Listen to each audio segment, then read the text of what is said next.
ప్రత్యేకంగా ఈ దినాన్న మీతో కలిసి పంచుకోవటానికి ప్రభు నాకు ఇచ్చిన వాక్య భాగం ఏంటంటే, why should we meditate on the Bible? బైబిల్ను ఎందుకు ధ్యానించాలి అనే విషయం గురించి నేను మీతో పంచుకోవాలని ఆశిస్తూ ఉన్నాను. ఎందుకు ధ్యానించాలి? Why should we meditate on the Bible అనే దానికి ఒక 12 విషయాలు ఉన్నాయి. అన్ని చెప్పడం సమయం అనుమతించదు. కేవలం నాకు 15-20 మినిట్స్ మాత్రమే ఇవ్వబడినవి కనుక నేను కొన్ని విషయాలను మీతో పంచుకుంటాను. దేవునికి స్తుతి కలుగును గాక. రండి ప్రియ దేవుని బిడ్డలారా, ఎందుకు ధ్యానించాలి అంటే టు ఒబే ద లార్డ్, దేవునికి లోబడతాం అనమాట. బైబిల్ని ధ్యానిస్తే టు గెట్ ఇటర్నల్ లైఫ్, నిత్య జీవాన్ని పొందుకుంటాం. Our life will become fruitful, మన జీవితం ఫలభరితంగా మారిపోతుంది. The Lord will bless us, దేవుడు మనల్ని దీవిస్తారు. Our prayers will be answered, మన ప్రార్థనలకన్నిటికీ జవాబు దొరుకుతుంది. It helps us to avoid committing sin, పాపము చేయకుండా మనల్ని అడ్డగిస్తుంది. Will become wiser than our teachers and elders, మన పెద్దల కంటే బోధకుల కంటే కూడా మనము జ్ఞానవంతులం అవుతాం. విల్ బి మేడ్ క్లీన్, మనము పరిశుద్ధపరచబడతాం లేదా శుద్ధి చేయబడతాం.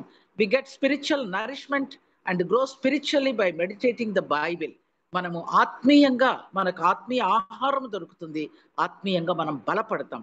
It enables us to identify the false doctrines and avoid them. మరి అబద్ధ బోధలు వాటి నుంచి మనల్ని విడుదల చేస్తుందన్నమాట. The word of God will teach us the doctrine, reprove us, correct us, instruct us in righteousness and make us complete, thoroughly equipped for every good work. ప్రతి మంచి కార్యము కొరకు, సత్కార్యము కొరకు ఈ వాక్యము మనల్ని సిద్ధపరుస్తుంది.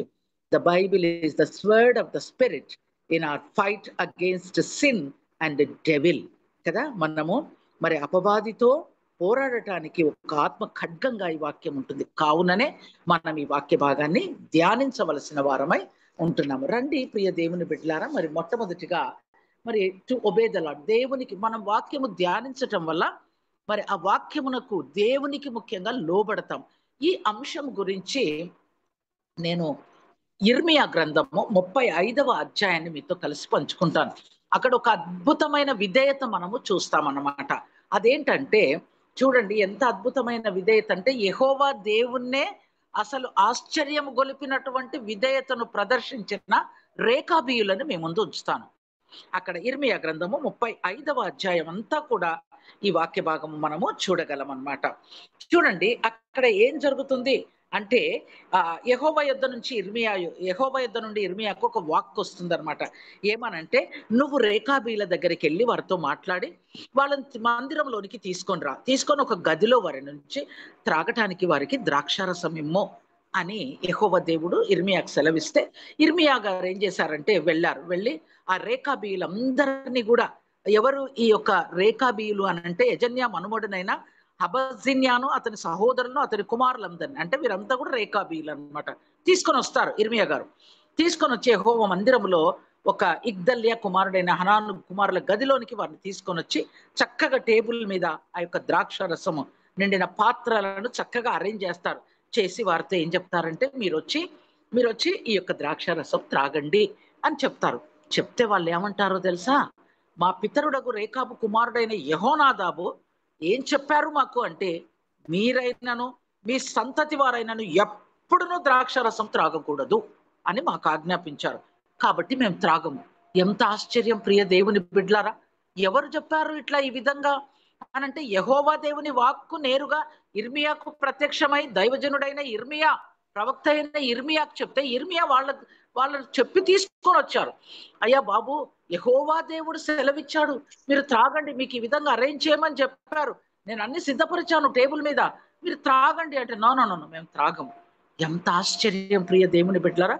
మా పితరుడైన, అంటే అప్పటికి దాదాపుగా చరిత్ర ఏం చెప్తుందంటే 200 years అన్నమాట. వాళ్ళ పితరుడు చెప్పి వీళ్ళకు 200 సంవత్సరాల నుండి కూడా మా పితరుడు మాకు, యెహోనాదాబు మాకు ఏమైతే ఆజ్ఞాపించాడో అది మేము అక్షరాల పాటిస్తున్నాం.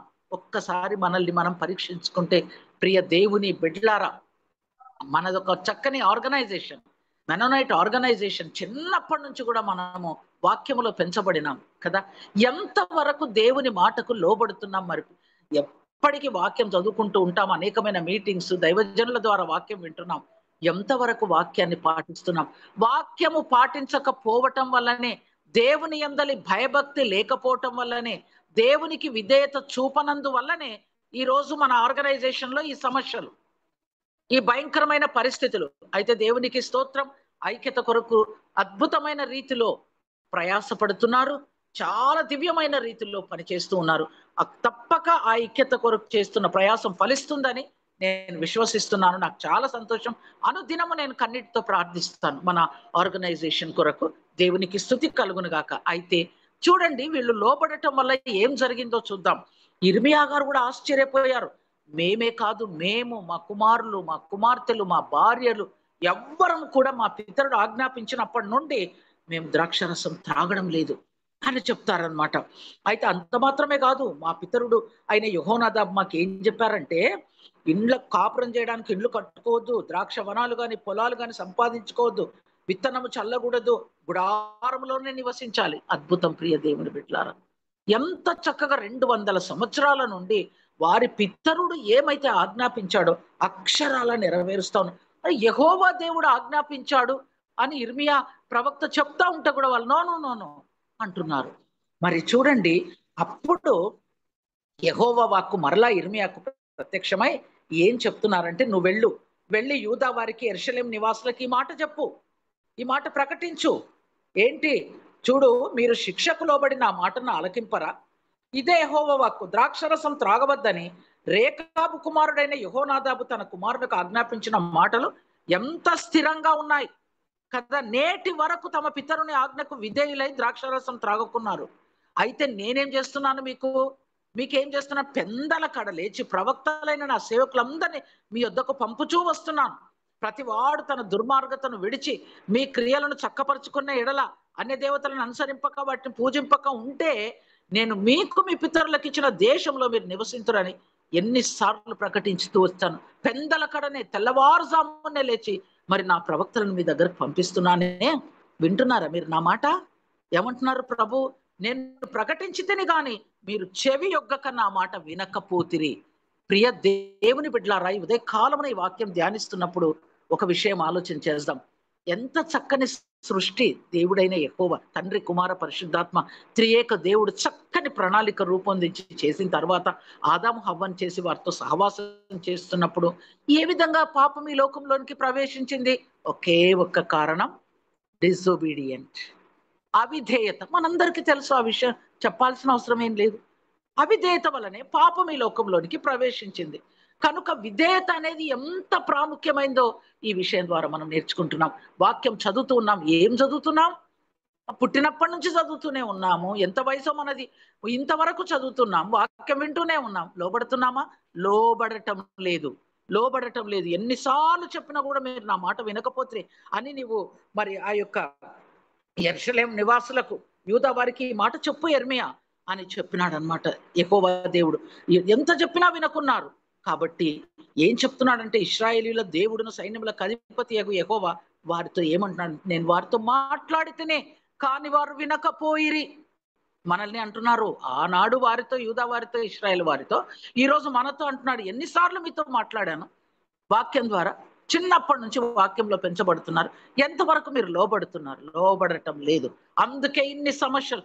ఒక్క మన ఆర్గనైజేషనే కాదండి, ప్రతి ఆర్గనైజేషన్ లో సమస్యలు, ప్రతి సంఘములో సమస్యలు, విభజనలు, భయంకరమైన కోర్టు కేసులు, పోలీస్, అసలు భయంకరం అండి మన సంఘాలలో కానీ మన డినామినేషన్స్ లో కానీ. ఎందుకో? ఎన్నిసార్లు మాట్లాడుతున్నాడు ప్రభు మనతో. అయితే నొచ్చుకుంటున్నారు, మనసులో నొచ్చుకుంటున్నారు యెహోవా దేవుడు. చూడండి, నేను వారితో మాట్లాడితిని గాని వారు వినకపోయిరి, పిలిచిన వారిని పిలిచితిని గాని వారు ప్రత్యుత్తరం ఇయ్యకపోయిరి. కనుక ఇంకా ఆ తర్వాత శిక్ష. కనుక యూదా వారి మీదకి, యెరూషలేము నివాసులందరి మీదకి నేను రప్పించదనని చెప్పిన కీడంతా రప్పిస్తానంటున్నాడు. వాక్యంలో ఉందండి. యిర్మీయా గ్రంథం 35వ అధ్యాయంలో మరి యిర్మీయా ఏమంటున్నాడంటే, రేకాబీయుల దగ్గరకు వచ్చాడు. మరలా యెహోవా దేవుని మాటలు విన్న తర్వాత వారి దగ్గరకు వచ్చాడు. వచ్చి వాళ్ళకి చెప్తున్నాడు అనమాట. యెహోవా దేవుడు ఏమంటున్నారంటే, మీరు మీ తండ్రి అయిన యెహోనాదాబు ఆజ్ఞకు విధేయులై అతని విధులన్నిటినీ గైకొన్నారు. మీకు ఆజ్ఞాపించిన సమస్తం ఈ రోజు వరకు అనుసరిస్తున్నారు. కాబట్టి ఇశ్రాయేలు దేవుడగు యెహోవా, సైన్యములకు అధిపతియగు యెహోవా ఏమంటున్నారో తెలుసా? నా సన్నిధిలో నిలచుటకు, దేవునికి స్తోత్రం, నా సన్నిధిలో నిలచుటకు రేకాబు కుమారుడైన యెహోనాదాబుకు సంతతి వాడు ఎన్నడుండక మానడు. అంటే ఎప్పటికుంటాడు. దేవునికి స్తోత్రం. ప్రియ దేవుని బిడ్డలారా, ఒక్కసారి ఈ వాక్యం ద్వారా మనము మరి ఉదయకాలమున ప్రోత్సహించబడాలి కదా. వారి విధేయత మనకు ఒక చక్కని పాఠం అన్నమాట. ఎందుకంటే విధేయత అనేది క్రైస్తవ జీవితంలో అతి ప్రాముఖ్యం. రేఖాబీల విధేయత భావితరాలకు ఆదర్శం కదా. మనం ఎంతవరకు లోపడుతున్నాం అంటే అసంపూర్ణ విధేయత చూపిస్తున్నాం. కొంతవరకు లోపడతాం, అంతవరకు కాదు, కంప్లీట్ గా కాదు. వీళ్ళు చూడండి 200 సంవత్సరంల నుంచి తమ పితరుడు ఆజ్ఞాపించిన ఆజ్ఞకు ఎలా లోబడుతున్నారో చూడండి. అయితే మనం అసంపూర్ణంగా లోబడుతున్నాం. వినండి, అసంపూర్ణ విధేయత అవిధేయత కిందికే లెక్క. అసంపూర్ణ విధేయత అనేది అవిధేయతనే కదా.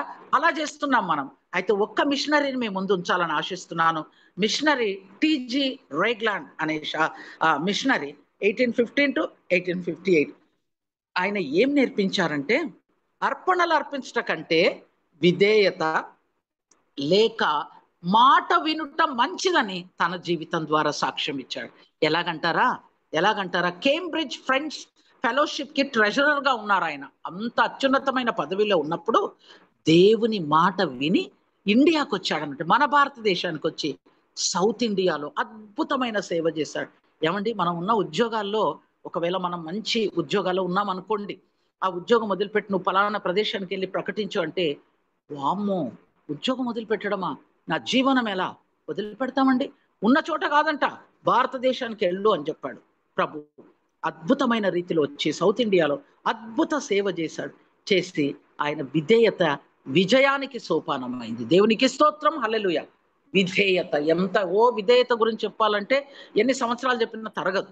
కానీ మనం ఈ ఉదయ కాలాన రేఖాబీల విధేయతను బట్టి మనము మరి ఇన్స్పైర్ కావాలని మరి మనము దాన్ని మన జీవితాల్లోకి అప్లై, నిజమే కదా, మనందరం అవిధేయులమే. ఒక మాట చెప్పాలంటే మనందరం అవిధేయులమే. ఎవ్వరు కూడా కంప్లీట్ గా దేవుని వాక్యానికి విధేయులై ఉండటం లేదు.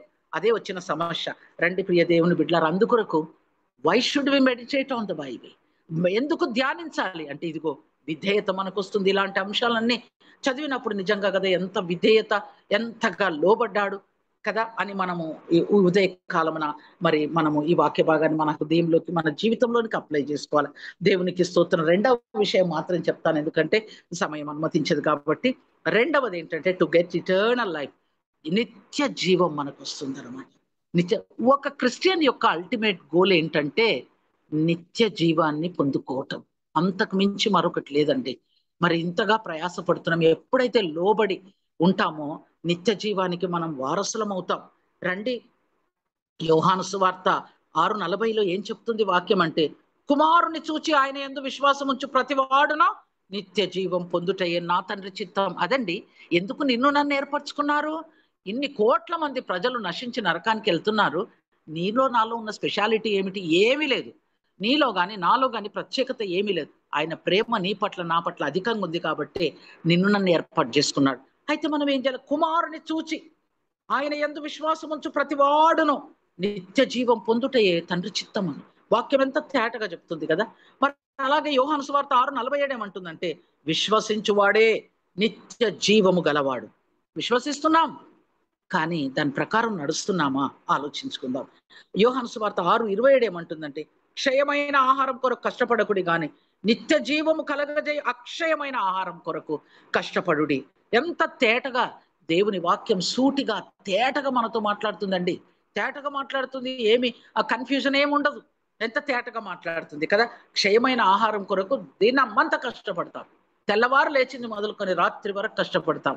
కానీ మరి నిత్య జీవం పొందుకోవాలంటే, అంటే కష్టపడకూడదని కాదు, కష్టపడకుంటే ఇహలోక సంబంధమైన ఆహారం ఎలా లభిస్తుంది? కనుక కష్టపడాలి. కానీ నిత్య జీవము కలగజేయ అక్షయమైన ఆహారం కొరకు కూడా దాని కొరకు ముఖ్యంగా కష్టపడాలి. అది పక్కన పెడతాము. పక్కన పెట్టి ఏదో సండే వచ్చి రాగానే, ఆదివారం రాగానే బైబిల్ దులిపి శుభ్రం చేసి మందిరాన్ని తీసుకెళ్ళి మరి ఏదో ఒక 2 గంటలు 3 గంటలు కూర్చొని అమ్మయ్య అయిపోయింది. అది కాదండి. అన్ను దినము తెల్లవారుజామున లేచి ఆయన వాక్యము ధ్యానిస్తే ఆత్మీయంగా మనం నిజంగా చాలా బలపడతాం. దేవునికి స్తోత్రం.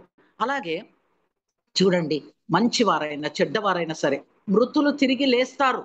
అని, మంచివారు నిత్య జీవాన్ని, చెడ్డవారు నిత్య శిక్షను అనుభవిస్తారని దానియేలు గ్రంథం 12:1-3 వరకు మనకు తెలియజేయటం లేదా? మళ్ళీ చెప్తాను చూడండి. మంచివారైనా చెడ్డవారైనా సరే మృతులు తిరిగి లేస్తారు. అయితే మంచివారు ఏం చేస్తారు? నిత్య జీవాన్ని పొందుకుంటారు. చెడ్డవారు నిత్య శిక్షణ. ఇంత తేటగా చెప్తున్నప్పుడు ఏంటండి మనం ఇంత నిర్లక్ష్యం చేస్తున్నాము దేవుని వాక్యాన్ని? రండి, కీర్తనకారుడు ఏమంటున్నాడంటే, తనను విశ్వసించే వారిని దేవుడు పాతాళానికి పంపడు అని, వారికి ఆయన నూతన జీవాన్ని ఇస్తాడు అనే నమ్మకం కొన్ని కీర్తనల్లో వ్యక్తమవుతుంది. నేనేం చదవను కానీ రెఫరెన్స్ చెప్తాను.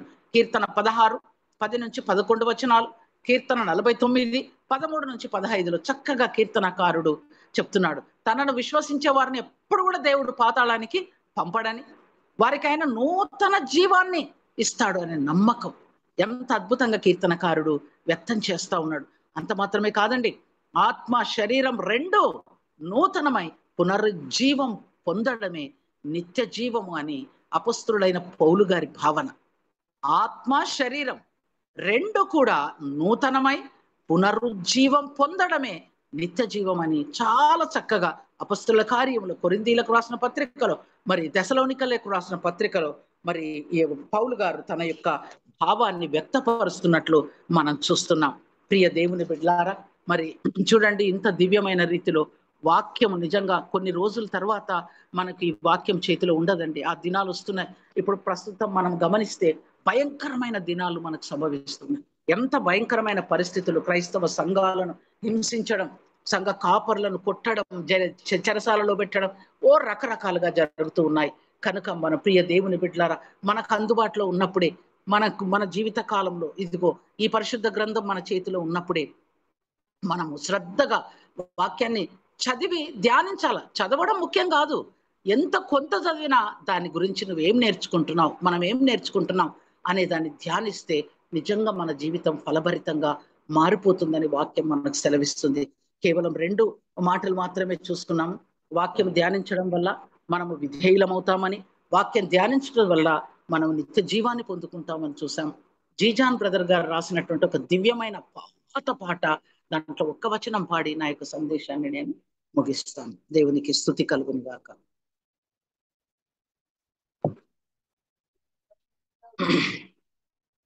వేద పుస్తకమా, వేద పుస్తకమా, వేద పుస్తకమా, వెలలేని నిధి నీవే. వేద పుస్తకమా, వేద పుస్తకమా, వేద పుస్తకమా, వెలలేని నిధి నీవే.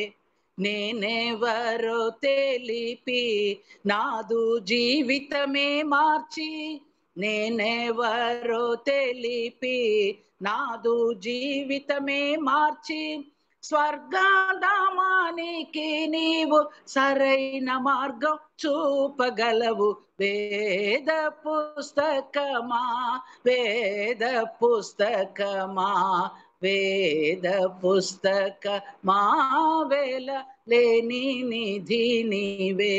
దేవునికి స్తుతి కలుగును గాక. Thank you.